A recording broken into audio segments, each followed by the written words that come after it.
Les imagitateurs vous souhaitent la bienvenue au pays de Jenny.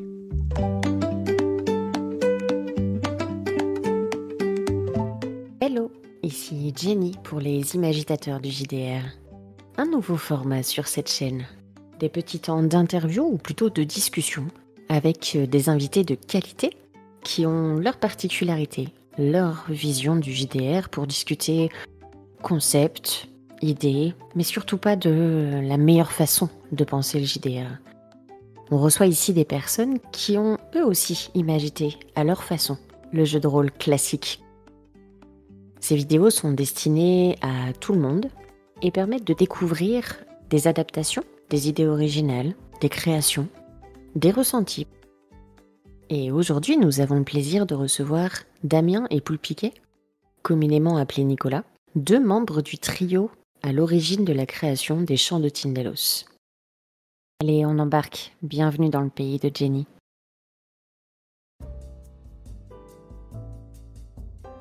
Je vais vous laisser déjà vous présenter, si vous êtes OK avec ça, nous dire un peu qui vous êtes. On commence à bien vous connaître sur la toile, hein, vous êtes un peu partout, mais au cas où un viewer tombe sur vous aujourd'hui pour la première fois, qui êtes-vous, messieurs ?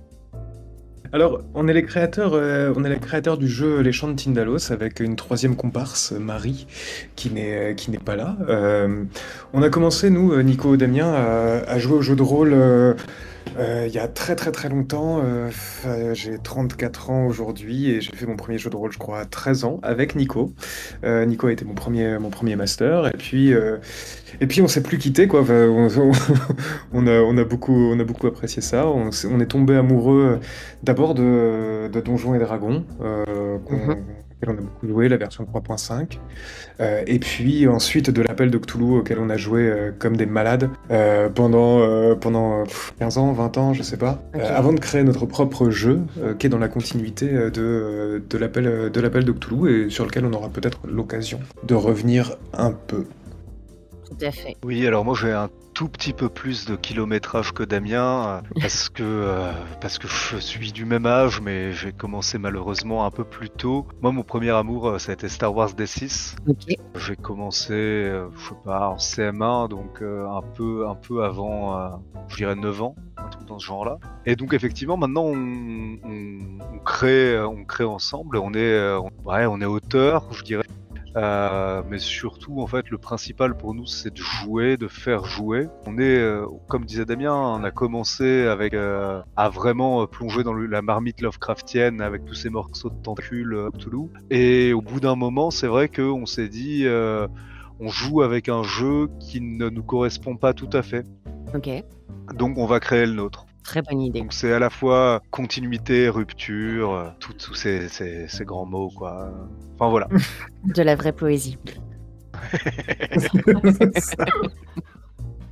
Et moi, je suis ravie de vous recevoir ce soir parce que vous êtes ma toute première interview. C'est rigolo parce que Poulpiquet, j'ai fait partie de ta toute première fois en distanciel. En table virtuelle. Tout à fait. Ouais. Donc, alors Damien, j'ai pas encore trouvé comment on allait pouvoir échanger quelque chose comme ça, mais... Est-ce qu'on pourrait échanger tout court ? Je sais pas, on va voir. Voilà. L'heure qui vient va nous le dire.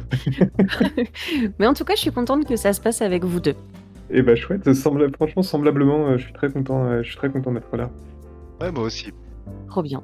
Et donc, ces Chants de Tindalos, moi j'ai eu la chance d'y jouer, donc je vais pas donner mon point de vue parce que j'ai trouvé ça absolument génial, mais que ça va pas aider beaucoup à présenter. Qu'est-ce qu'on peut en dire des Chants de Tindalos ? En fait, c'est un jeu qui a pour objectif de permettre aux meneuses et aux meneurs de faire de l'immersion.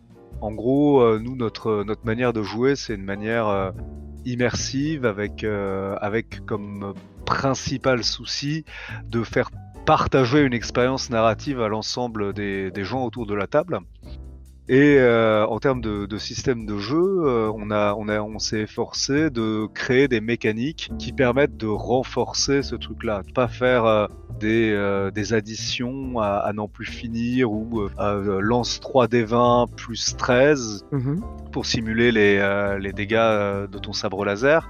Ça nous paraît être des mécaniques qui sont presque vidéoludiques en fait, parce que Ok. on demande aux joueurs d'être un processeur, quoi, Mhm. de calculer, alors que nous, ce qu'on veut, c'est que le joueur il passe un moment plus ou moins agréable, enfin en tout cas agréable à se faire peur, quoi. C'est ça. J'ajouterais cette chose qu'on cherchait aussi une solution à un type de joueur qu'on avait souvent, et c'est normal. J'appelle moi les joueurs un peu serrures, c'est-à-dire les joueurs très prudents, et ils ont raison de l'être parce que dans le monde qu'on leur propose et dans le monde de Lovecraftien, l'univers est très punitif. N'empêche qu'on avait des joueurs qui n'étaient pas, dans l'appel de Cthulhu notamment, incités à l'action, et on a voulu en fait, on a voulu créer un système qui incite les joueurs, peut-être malgré eux, à agir. Et c'est notre système de tension, c'est l'état d'inquiétude du personnage qui monte, qui descend, qui le pousse à agir simplement pour qu'il ne pète pas les plombs, pour qu'il ne perde pas les pédales, Ou ou au qu'il... contraire lorsqu'il joue sa folie. Du coup, c'est un jeu de rôle Lovecraftien où les joueurs ils vont jouer des enquêteurs en 1920-1921 en Nouvelle-Angleterre, et ils vont être confrontés à des horreurs qui les dépassent complètement, quoi, des trucs non euclidiens. Et ce qu'on avait envie d'avoir, nous, c'était du beau jeu. Plein de joueurs en fait qui ont besoin d'aucun système, qui ont juste besoin d'une histoire et qui se lâchent complètement. Mais on avait envie d'avoir un jeu qui pousse à ce truc où tu es un inspecteur, tu vois, de police, et il est 3h du matin et tu dois prendre la bagnole pour aller dans Bois d'Anam, et tu sais que la route elle est chaoteuse et qu'il y a du brouillard, mais avec tout ce que tu as vu, bah tu vas quand même boire ta demi-bouteille de whisky avant de prendre le volant. Et ce truc-là, tu vois, en fait, t'as besoin d'avoir un jeu qui te conduise à ce beau jeu, quoi. Oui. Donc voilà. Je pense même que votre système donne une sorte de feu vert à des joueurs, en fait. De dire... parce que effectivement, les MJ ne fonctionnent pas tous pareil. Et avec vous, je trouve que votre système donne aussi un petit drapeau en mode vous pouvez y aller, là, chez vous, on est là pour ça, quoi. Alors tu me vois pas, mais parce que ce n'est pas filmé, mais j'étais en train de hocher la tête à chacune des choses Ardemment. Et voilà, c'est ça, chacune des choses que tu disais. Non, c'est vrai qu'on a voulu un système de jeu qui soit désinhibant pour le joueur, parce que les jeux Lovecraftiens sont des jeux où on joue le glissement vers la folie.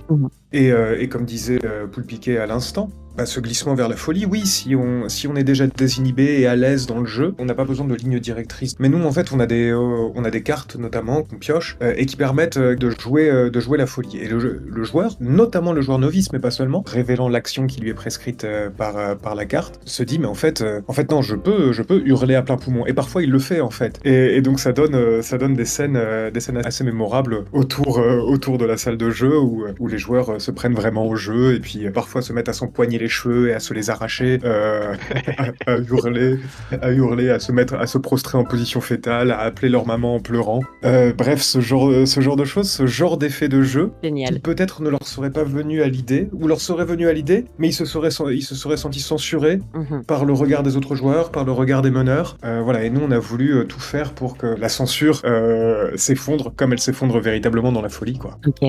Nous, notre mode de jeu préférentiel, tu vois, c'est on se retrouve dans un cadre intimiste, on a de la musique, on joue des longues heures ensemble. Et là, ça fait bientôt 1 an qu'on joue dans des hangars, tu vois, au parc des expositions de Villepinte. Et on voit des gens dont c'est le premier jeu de rôle, effectivement, comme dit Damien, qui se mettent à hurler, quoi. Bon, ça fait qu'on n'est pas forcément des voisins super agréables en convention, parce que il y a de la vie, quoi. C'est vivant. Et c'est vrai, hein, pour moi, c'est très juste ce que vous dites tous les deux sur le côté feu vert. Mais pour moi, c'est un truc qui est essentiel dans le jeu, en fait. Le jeu, c'est un moment où tu es censé être libre. Totalement. C'est comme quand tu as du jeu, tu vois, dans une machine ou je sais pas quoi. C'est des trucs qui bougent un peu de façon libre, quoi. Tout à fait. Et effectivement, je trouve que votre jeu s'y prête particulièrement. J'ai de très bons souvenirs de ces parties qu'on a pu faire ensemble. Et les coulisses de ce projet, moi je sais un petit peu, mais comment ça s'est passé de réussir à monter un projet? Parce que pour ceux qui découvrent, c'est monstrueux, clairement, ce que vous avez fait. C'est énorme. Ouais, c'est complètement tentaculaire, effectivement. Exactement. Peut-être un mot sur la genèse. En fait, on habitait à l'époque tous les trois en Seine-Maritime, et en fait vient le confinement, frappe le confinement. Alors au tout début, on caressait déjà l'idée d'un grand scénario qu'on ferait ensemble, d'une grande campagne pour faire jouer nos copains à la fin du confinement. Et puis on a fini par se confiner ensemble, par rester. Moi, je suis resté chez Nico et Marie un mois après le confinement. Et à ce moment-là, on était dans une espèce de ferveur créatrice où on n'a pas arrêté, on n'a pas arrêté, on n'a pas arrêté. Et en fait, on a fait d'abord du scénario et on a fait la grande campagne de Bath qu'on joue tous les étés Mhm. pendant une semaine. Et voilà, donc d'abord, c'est né d'une campagne. C'est né d'une campagne que pour l'instant on n'a pas fait jouer, qu'on n'a pas rendu public. Ok. On va la faire jouer une 5e fois cet été. Oui, on l'a fait jouer, pardon, on l'a fait jouer à un groupe restreint de joueurs. Non, on l'a pas fait jouer en convention. Entre vous, quoi. Voilà. Après ce scénario, nos joueurs nous ont dit mais en fait c'est vachement bien, continuez. Pour nous forcer à continuer, ils se sont agrégés à nous. Alors je pense à Stéphane qui est devenu Banane, maître du jeu des champs de Tindalos, à Gwen qui s'est mis à décorer nos salles de jeu, à Samia qui s'est mis à créer de la musique et des ambiances sonores pour nous, à Paul qui a fait le site internet, qui fait la carte, à Benjamin qui illustre le manuel et à tous les autres en fait qui se sont agrégés au projet et qui continuent de le faire vivre. Et ce qui fait qu'aujourd'hui, on est une grande équipe et on est porté par tous ces gens-là qu'on a accueillis les bras ouverts. Et honnêtement, sans qui aujourd'hui, je pense qu'on serait tous les trois en Normandie à essayer de fabriquer un autre scénario et on serait pas en train de te parler, Jenny. En fait, c'est exactement ça, hein. C'est parti du jeu et de cette volonté. En fait, on avait déjà fait des campagnes, tu vois, de façon un peu comme la plupart des campagnes se font, hein. On se dit, vas-y, on va faire 5, 6, 7, voire plus scénarios où on se retrouvera une fois par mois, par exemple. Mhm. Et ce qu'on s'était dit, c'était autant tout faire d'un coup. Ça va être l'été, et on va s'enfermer, et on prend plusieurs jours, quoi, et qui veut jouer avec nous joue. Et en fait, il y avait pas mal de gens qui voulaient jouer avec nous, donc on était 10, je crois, sur la première édition. Ouais, c'est ça. Ok. Effectivement, ensuite, comme dit Damien, les gens ils ont fait ouais, non mais faut continuer. Et au tout début, on s'était dit on va faire la suite. Tu vois, on s'était dit on va recréer la suite de l'histoire. Le pitch de la campagne, c'est une campagne électorale. On s'était dit bon, on va faire la suite. Et en fait, tout le monde nous a fait non mais les gars, déconnez, vous avez écrit 150 articles de journal, vous avez un scénario qui est ultra riche, refaites-le jouer. Et c'est vrai que c'était pas dans nos habitudes de refaire jouer. Tu vois, on a toujours fait des créations originales dans nos jeux, dans nos scénars, etc. Et c'était toujours on va de l'avant. Ok. Et là, on s'est dit on va le refaire. Et en fait, en le refaisant, on a affiné le truc, on a affiné, et puis le monstre qu'on propose au public est né comme ça de ce retour un peu obsessionnel sur cette ville. Sur comment est-ce qu'on fait jouer ça, enfin voilà. Et puis j'imagine à chaque groupe différent, ça apporte peut-être aussi un jeu différent de la campagne. Et finalement, vous n'avez pas joué 5 fois la même campagne réellement, j'imagine en tout cas. Non, carrément.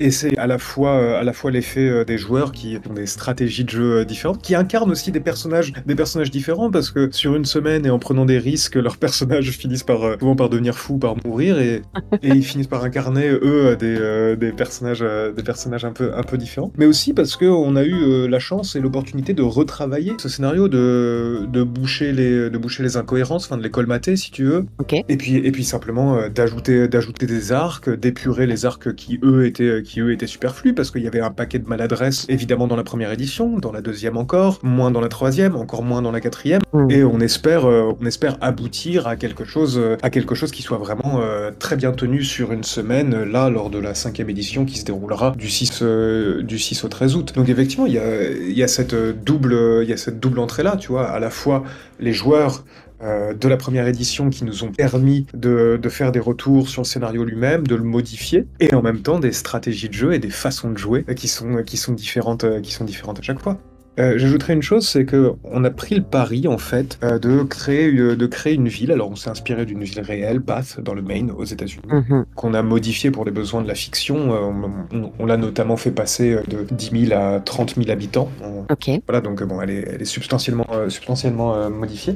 On a modifié pour les besoins de la fiction, et en fait, à mesure qu'on progressait d'année en année, si tu veux, la prison était constituée, l'abattoir était constitué, tel ou tel quartier sortait de terre. Et du coup, en fait, les espaces de jeu étaient de plus en plus nombreux. Et donc, les joueurs de la première édition, ils avaient une structure de choix qui était beaucoup plus réduite par rapport aux joueurs de la quatrième édition, Ouais. qui eux pouvaient aller où ils voulaient, en fait. Et puis, en fait, il y a aussi l'apport, parce que entre les grandes campagnes de chaque été, on faisait des histoires, des spin-offs en fait, où tu Ok. joues, tu vois, des enquêteurs dans cette ville sur telle ou telle histoire, parce que bah on aime bien jouer quoi. Hmm. Et en fait, t'as des personnages qui ont émergé de ces spin-offs. Je pense à, tu vois, Spinelli et Lenny Pratt, deux flics de notre commissariat. À la base, c'était des personnages joueurs. Comme ça, les joueurs, ils créent des trucs aussi, en fait. Notamment, je pense aussi à Schwartz ou Rizzo, qui sont des personnages qui ont été créés par les joueurs lors de la première édition et qui sont devenus des piliers centraux de la ville. Génial. En fait, tout se réécrit un peu à chaque fois, quoi. Et donc, c'est vrai qu'il y a ce côté un peu grande aventure collaborative. Même si tu vois le cœur du mystère, c'est la triade Marie, Damien, moi qui la tenons et qui la faisons évoluer. Mais derrière, Bestiaire par exemple, il a évolué aussi parce qu'on réécrit un peu le mythe de Lovecraft pour que les joueurs en fait puissent le redécouvrir d'une façon qui soit en accord avec ce que leurs personnages vivent. Parce que tu vois, l'un des problèmes de l'appel de l'appel au bout d'un moment, c'est que le mythe, il est complètement démythifié. Tu vois, il y a plus ce truc de c'est le grand inconnu. Et oui. Il y a ce frisson par rapport, enfin voilà. Et donc pour ça, nous on pense que il faut le réinventer. Et c'est ce qu'on fait en travaillant en équipe, quoi. C'est une très bonne idée, effectivement.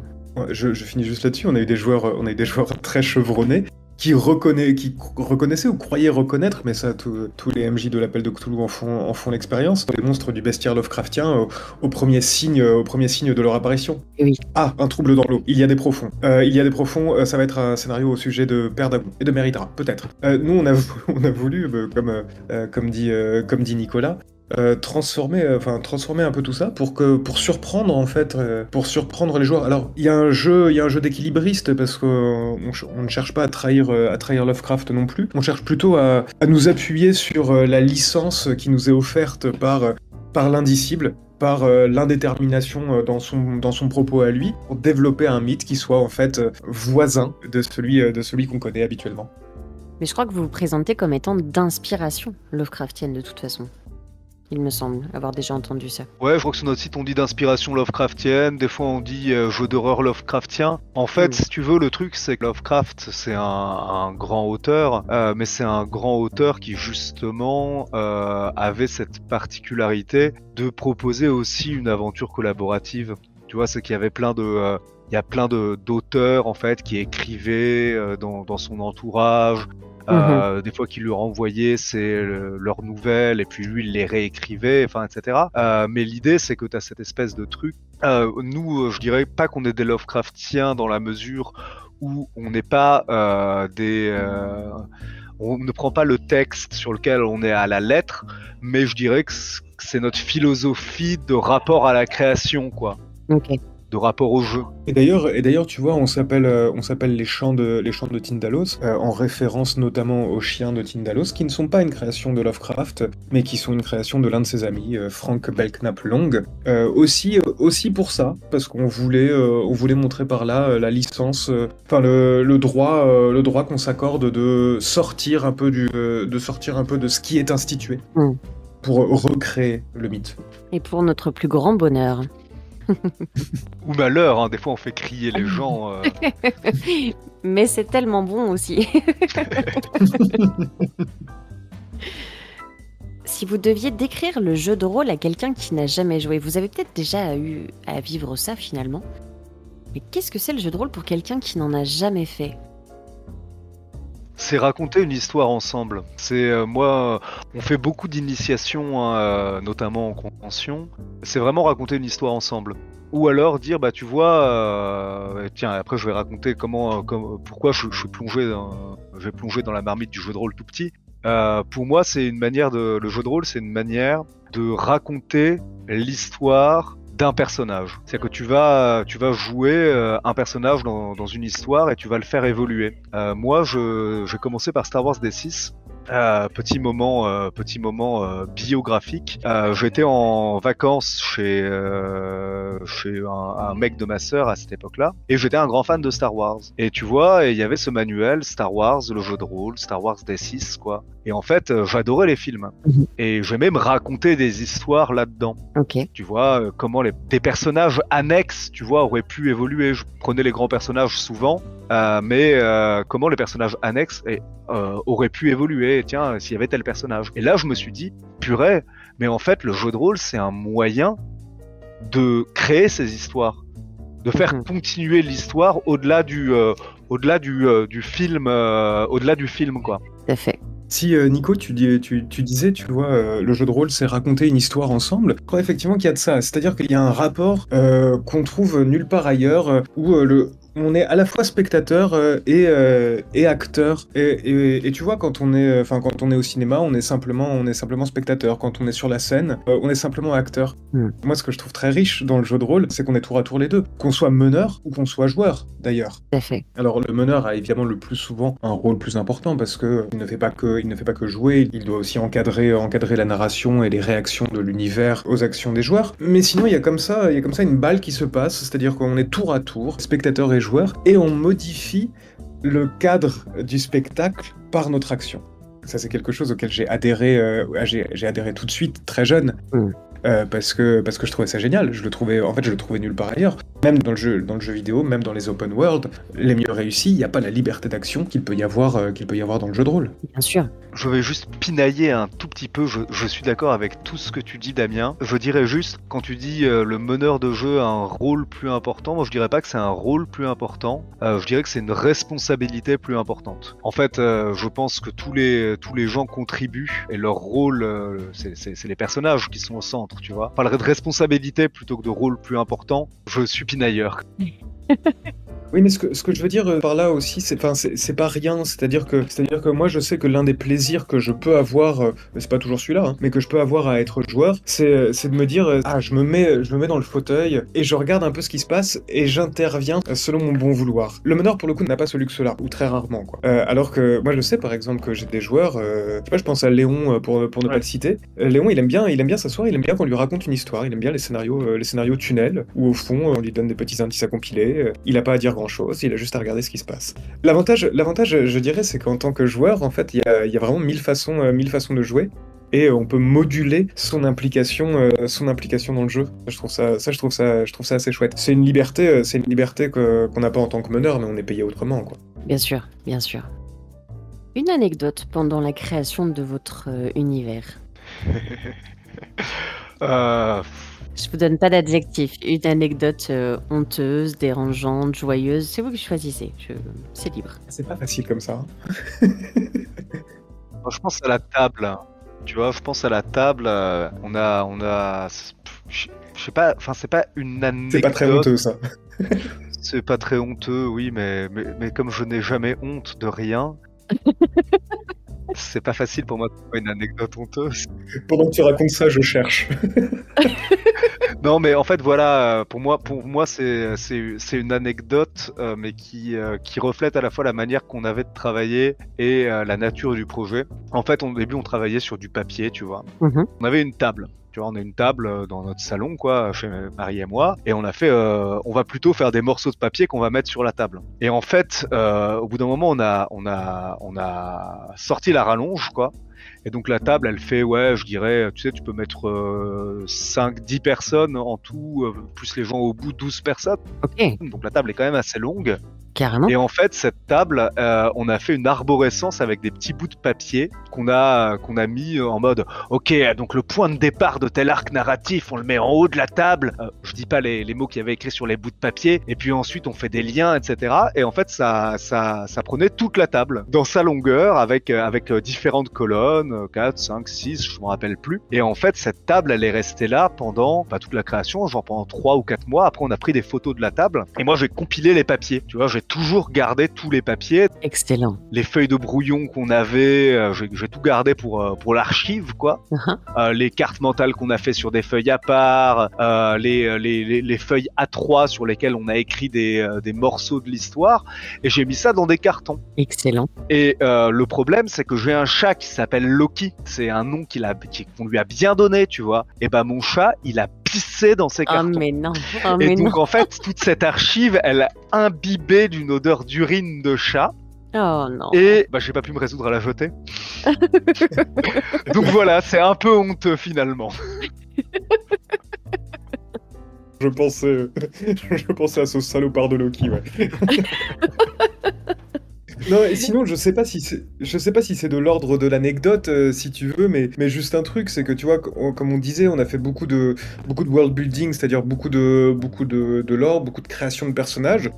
Et en fait, il y avait un truc qui était qu'il y a plein de personnages qui ont été créés via nos agacements du moment, tu vois. Ok. Donc par exemple, on a un médecin qui dispense un remède miracle sublimé corrosif qui prétend avoir guéri des millions de vies grâce à ce médicament miracle qui en fait historiquement il y a rien, il y a pas de principe actif quoi. Enfin c'est. Ok. Mais ça a véritablement été vendu comme un principe miracle. Notre illustrateur lui a fait la tronche de Didier Raoult en gros. On était à l'époque agacés par Didier Raoult et l'hydroxychloroquine. Je vois. Et c'est devenu Derek Festen et son sublimé corrosif. Et alors, si on est attentif, en fait, on en a un paquet comme ça dans le manuel, plus ou moins travaillé. Alors, il y a le plus évident, sur lequel on s'est le plus défoulé, un certain John Michael Whitener. Je n'en dis pas plus, mais il y en a un paquet d'autres. Un certain Carl Gostgone, par exemple. Et puis, il y a nos alter ego, hein. Damien, Marie et moi, on s'est créé des personnages qui sont nos doubles, qu'on fait mourir de façon atroce, tu vois. C'est-à-dire que, par exemple, moi, mon nom à l'état civil, c'est Nicolas Patou, tu vois. Il y a un Nicolas Spatson qui est un ivrogne notoire, un débauché qui finit par se suicider parce qu'il a provoqué des séries de catastrophes à cause de sa lubricité et de son alcoolisme. Voilà, tu vois. On s'amuse comme ça, quoi, avec notre jeu, à se faire des crasses, quoi. Oui. À nous-mêmes, mais aussi à nos potes, évidemment. Alors parfois, quand ils nous ont vraiment rendu des gros services, ils ont pas de personnages crasseux, si tu veux. Ils ont juste des personnages qui ont, je sais pas, monté le téléphone et qui sont vachement chouettes dans la ville, qui ont pas de dark side. Mais il y en a d'autres, il y en a d'autres sur qui on s'est amusé. Voilà tout. Tout ça est mérité. Ouais, exactement. Génial. Et ça donne envie de retourner voir un petit peu vos personnages et d'essayer de trouver, de décrypter un peu tout ça. On espère le manuel. L'objectif c'est qu'il sorte à peu près à Noël. Donc on espère que tout ce travail de décryptage et de chasse aux œufs, enfin aux Easter eggs, puisse se faire à ce moment-là, quoi. Mais carrément. Très très bonne idée. J'ignorais ça. Comme quoi, j'en apprends encore. C'est toujours bon de vous interviewer, les chants de Tindalos. Ça nous fait toujours plaisir d'être interviewés. On adore parler. Je crois qu'on a tous à peu près ce défaut en commun. Oui, mais attention, parce qu'au bout d'un moment, on se met à hurler. Oui, c'est ça. J'ai prévu. J'ai le bouton d'urgence pour le volume sous la main. Pour la saturation du son. Ouais. C'est ça. Ouais, on veut faire le financement participatif, effectivement, vers la fin septembre, a priori.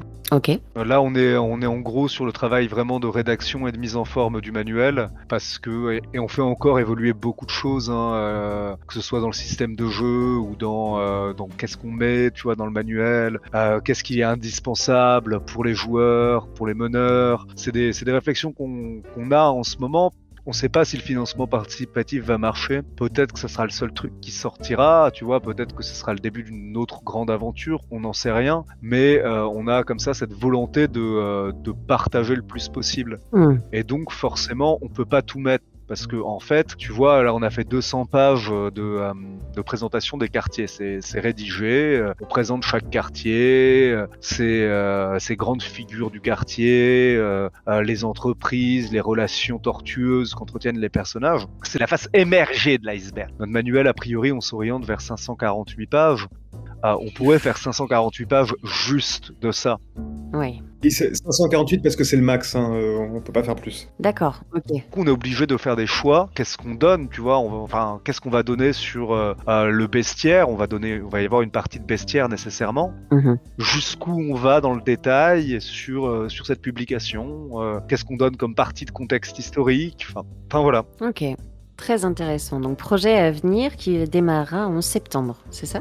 Voilà. Et puis avec l'idée, en fait, on a au moins, dans l'immédiat, on a au moins deux autres, si le financement participatif fonctionne évidemment, mais on a au moins deux autres manuels qu'on voudrait sortir après, un recueil de scénarios, et puis la grande campagne, ce par quoi tout a débuté, et qui est encore, à notre goût, le cœur du projet, parce que tout est né de là, en fait. La semaine de jeu qu'on propose, qui pourra être jouée, en fait, je pense qu'il y en aura pour une centaine d'heures de jeu, à mon avis, hein, et dont le pitch est le suivant. Nico disait tout à l'heure, une campagne électorale. Oui, en fait, les joueurs incarnent l'équipe de campagne d'un candidat a priori perdant à la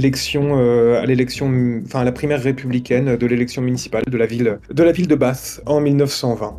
Et là-dedans, il y a tout un tas de forces occultes, on va dire, qui se mettent en travers de la route des joueurs, et à eux de faire triompher la voie du bien. Bien sûr. Alors moi, tu vois, sur le montant et le nombre d'heures, en fait, oui. Tu vois, si tu décides de le faire en campagne, nous, on est aussi obligé de presser le rythme sur notre semaine, parce qu'on n'a pas le temps de tout voir, pas le temps de tout faire. Enfin, ça fait partie de l'expérience aussi de contraindre les trucs. Mais tu vois, si tu te dis, je veux le jouer toutes les semaines, je pense que tu peux tenir une année. Hein. Ok. Ouais, c'est ça. Si tu prends le temps, en fait, c'est des questions de choix de rythme. Mais en gros, l'idée, c'est de donner ce gâteau de biscuits à tous les gens qui veulent masteriser ça, quoi. Ok, super. Et ben on attend ce projet à venir alors. J'aime bien que tu me reprennes, Nico, pour dire non, attention, il n'y a pas 100 heures, il y a plus de 100 heures. Ouais, c'est tellement un truc dans lequel tu peux te noyer dans BAF, tu vois. Il y a de la matière, en fait, pour plus que ça. À chaque année, on se dit, purée, ils sont pas du tout allés sur tel et tel et tel arc. Ben ouais, mais on n'a qu'une semaine. Et il y a des moments où on est obligé d'augmenter la cadence pour tenir les délais aussi. Oui, pour pouvoir arriver au terme aussi à la fin de la semaine. Sinon c'est ça. Et en même temps, mais ça fait partie aussi du concept de la campagne, de se dire de toute façon ils pourront pas tout voir, et en fait t'as un sablier qui s'écoule, et c'est ça qui fait que les joueurs, une fois qu'ils ont fait leurs 8-10 heures de jeu dans la journée, ils s'enferment et ils regardent les indices jusqu'à 4 heures du matin pour ensuite réenchaîner, quoi. Enfin, c'est un ensemble, quoi. Au ressort sain d'esprit de cette semaine ou est-ce qu'il y a eu des pertes à déclarer? Alors, nous, on n'y était pas entrés sain d'esprit, donc c'est difficile à dire. Mais sinon, il faudrait demander à nos joueurs. Une bonne partie a rejoint l'équipe quand même. Enfin, pas une bonne partie, ça veut tout dire. Voilà, on a en fait effectivement un taux. En fait, on va dire que l'équipe aujourd'hui, je la situerais aux alentours d'une dizaine de personnes régulières, 5, 6, 7 dans le cœur vraiment de la marmite. Mais cette dizaine de personnes-là sont tous des gens qui ont joué la campagne. En fait, en partant de nous trois, on a essaimé un peu comme une espèce de réaction nucléaire, quoi. Puis on détruira le soleil. C'est le grand final. Et tout ça en 4 ans. Je veux dire, c'est pas grand-chose 4 ans. Si vous avez commencé pendant le confinement, ça fait à peu près 4 années que vous êtes lancé en tout cas. Ça a été très très vite. Ouais, alors peut-être un mot là-dessus. Déjà, on est beaucoup, donc forcément, ça va plus vite, tu vois. Sur la scénarisation, on est 3. Enfin, oui, ouais, c'est ça. Maintenant, il y a Paul et il y a Grégoire qui scénarisent. Et Stéphane. Et Stéphane, ouais. Et Loïc. Voilà. Et Florian. D'accord. Qui scénarise sur le côté, si tu veux. Mais sur la scénarisation du cœur, on était déjà 3 et pas 1. Donc fatalement, ça allait beaucoup plus vite. Oui. Ça permettait aussi de lever des difficultés qu'on a dans la création solitaire de scénario, ou telle chose qui résiste. Je sais pas, on peut avoir tendance à démissionner ou à opter pour la facilité. Ça va plus loin, tu vois, mais je suis pas certain que le nombre fasse aller plus vite. Moi, j'ai le souvenir souvenir de 15 heures de discussion qu'on a eues sur un personnage. On avait trouvé comme solution à la fin la marque d'un cigare posé Sur son le front, ouais. front. À l'occasion d'une fête organisée par la Navy, ouais. Je me souviens, et puis on a jeté toute cette histoire, et ça nous est arrivé plein de fois, hein, C'est ça. ça nous est arrivé plein de fois de jeter. Le nombre, il permet la cohérence. Et oui. On va pas forcément plus vite. Par contre, en fait, il y a un effet d'entraînement sur la durée. Voilà, c'est ça. Non, mais en fait, on va plus vite sur le long terme, en fait. On va plus vite sur le long terme parce que du coup, on ne lâche pas. Oui. Et j'ajouterais ça, c'est que bah, on est plusieurs à travailler tous les jours. On a tous des boulots, ouais. On est bien obligé de se salarier parce qu'on est comme Oui. tout le monde. Mais ça occupe, mais en fait, notre temps de loisir, on le passe à se voir et à travailler ensemble. On n'a plus de loisirs. C'est pour ça. Ouais, c'est ça. En fait, c'est une confusion entre voilà, en fait c'est notre loisir. En fait, il y a une forme de travail dans le loisir, quoi. Enfin, je sais pas, c'est un peu bizarre comme expérience, mais c'est très agréable. Et les vacances, c'est bien souvent des conventions. Ah ouais, jusque pendant les congés, vous êtes toujours à C'est fond, ça. Mais en même temps, en fait, c'est tellement un truc qui nous fait vibrer ce principe C'est de hyper faire épanouissant, jouer quoi. et de partager. Oui. On a tellement passé d'années en fait à jouer des scénarios qu'on jouait une fois, qui faisaient des expériences qui étaient formidables, mais qu'on mettait de côté. Bah là, l'idée c'est de donner la recette, tu vois, de partager un peu la recette de la potion magique. Enfin, ce qu'on estime nous être notre potion magique. Tout à fait. Ouais. Qui fait faire Ia Cthulhuftagn.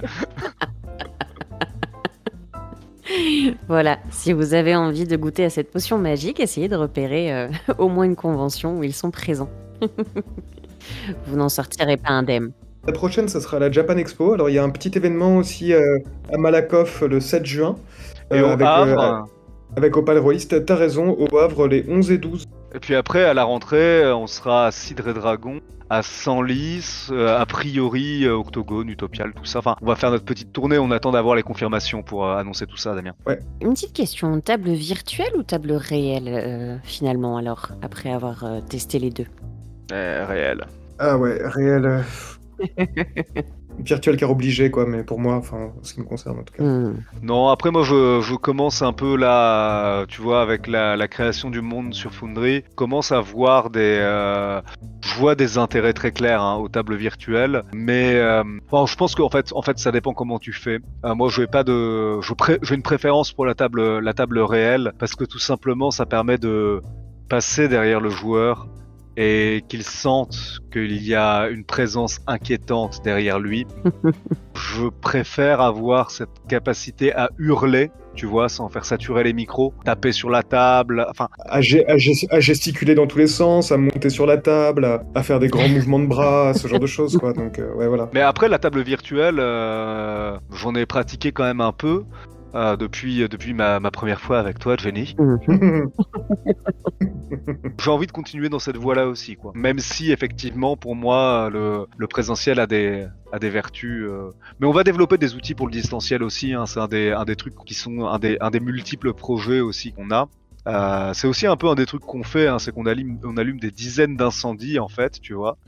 Et en fait, on est des sortes de pyromanes timbrés. Et on se dit, on va faire ce projet-là, et on va faire tout ça. Bon, il y a forcément, tu vois, des projets qui se sont éteints. Je vais te donner un exemple de projet qu'on avait commencé à monter avec une partie des gens avec qui on bossait, qui faisaient un peu de créa 3D. On s'était dit, ça serait absolument dingue de faire des rêves en VR. Tu vois ? Ok. Et en fait, on a commencé un peu à taffer de ce côté-là. Et puis, la quantité de travail que ça nécessitait. Et en fait, c'est aussi le truc, c'est que, tu vois, la personne qui avait commencé à se proposer pour aller de ce côté-là, elle s'est démotivée. Donc, le projet a pas vu le jour. Mais du coup, en fait, on allume des incendies comme ça. Et en fait, on dit à tous les gens, mais vous voulez tout faire cramer, venez avec nous. Vous donne ce brasier-là, quoi, et mettez tout ce que vous voulez dedans, et nous, on va l'arroser avec de l'essence également. Je me rappelle à ce sujet d'une fausse bonne idée qu'on avait eue, qui rétrospectivement me fait rire, et je comprends pas comment on a pu le considérer sérieusement. On voulait faire des rêves en VR et mettre les joueurs dans des camisoles de force pendant qu'on leur mettait le casque VR. Mais oui, et sur la première édition, on a envisagé, parce que les joueurs allaient dormir dehors parce qu'on était trop nombreux, on a envisagé de demander aux voisins de tirer au fusil pour réveiller les gens.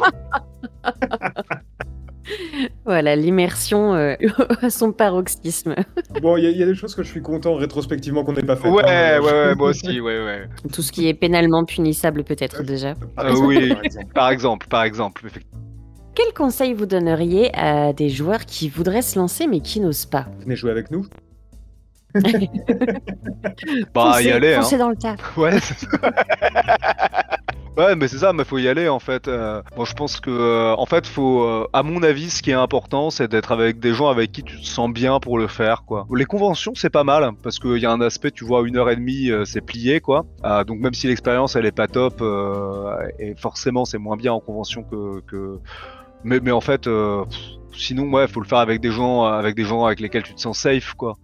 T'as même pas besoin de les connaître, hein. Je pense qu'il y a plein d'associations qui font ça, qui font des initiations. Je sais pas, à Paris par exemple, j'ai fait des initiations pour une association qui s'appelle Les Clés du Rêve, quasiment que des joueurs qui n'avaient pas joué, qui découvraient le jeu de rôle et qui le découvraient dans une ambiance cadrée, ouais. T'as un GPS qui est proposé par la Fédération française de jeux de rôle qui regroupe effectivement les associations de jeux de rôle sur le territoire. Et effectivement, c'est bien de faire ça comme ça, mais moi je pense que c'est un peu vraiment chacun doit faire comme il a envie de faire. Tu vois, si t'as peur de pas bien faire, etc., bah, tu te prends trop la tête à mon avis. Tu vois, il y a forcément tes premières parties, si tu veux mener, elles seront un peu maladroites et il y a des trucs que tu referas pas.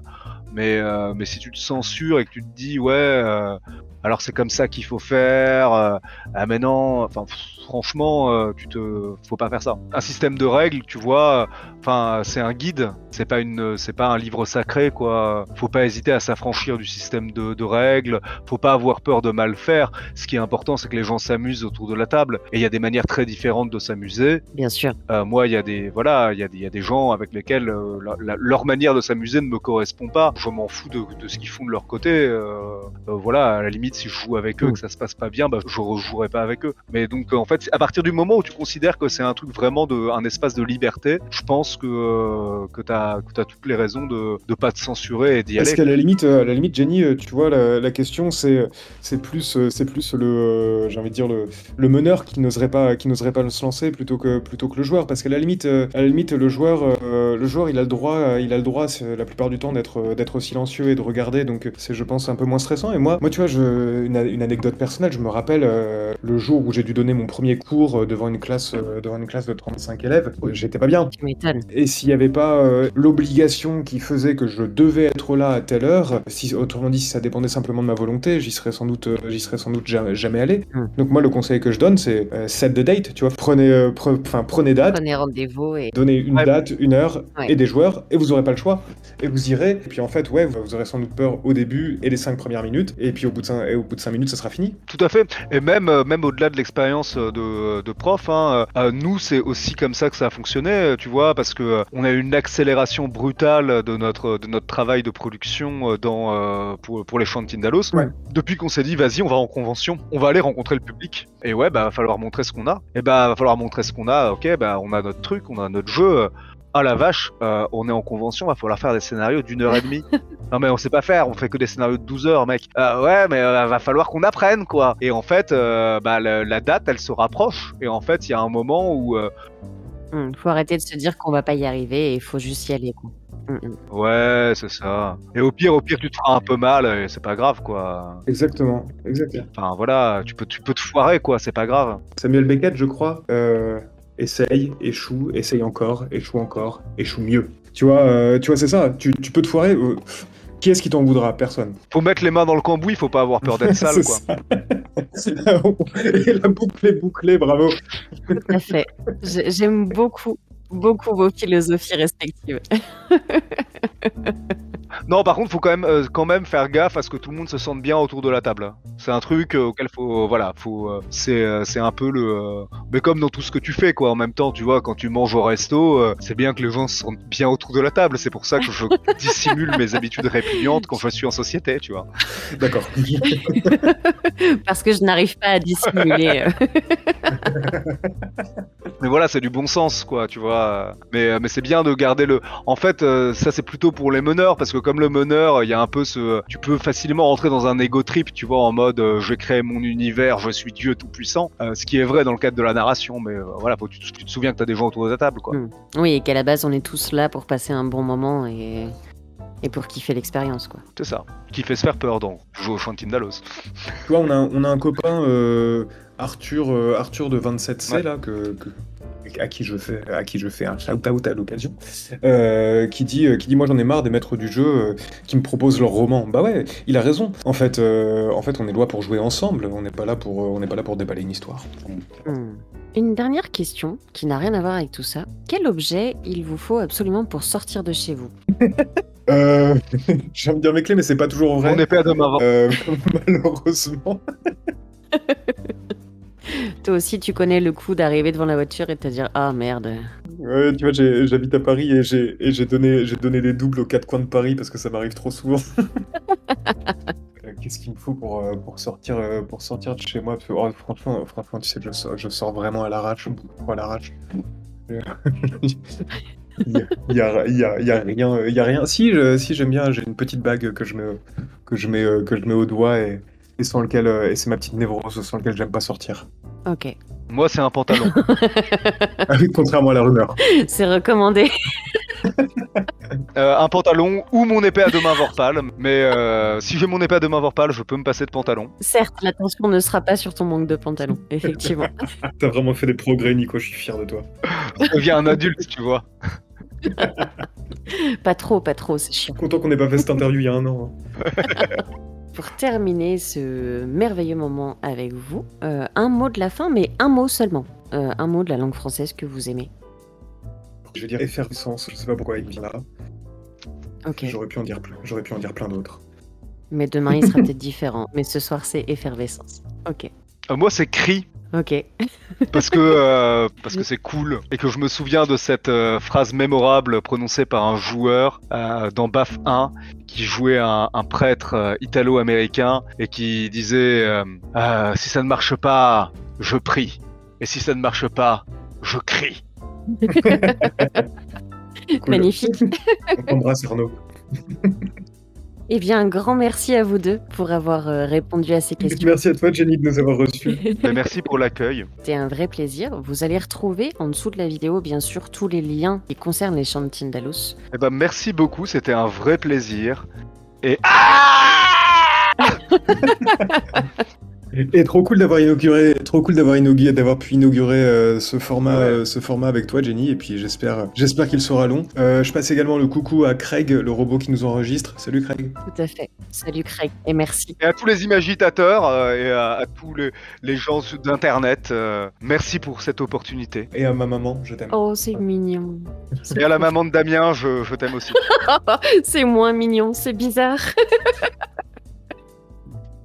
Pardon. Tu couperas au montage. Bon, mais merci, c'était vraiment cool. Un grand merci. Ouais, salut Jenny, merci beaucoup. Ciao, ciao. Bisous, bisous.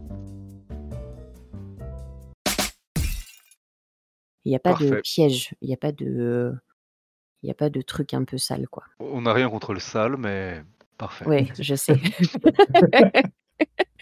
Je suis toujours partagé sur cette idée du sale, donc T'es pas totalement d'accord avec ça, toi. ça me laissera le temps de méditer, c'est très bien.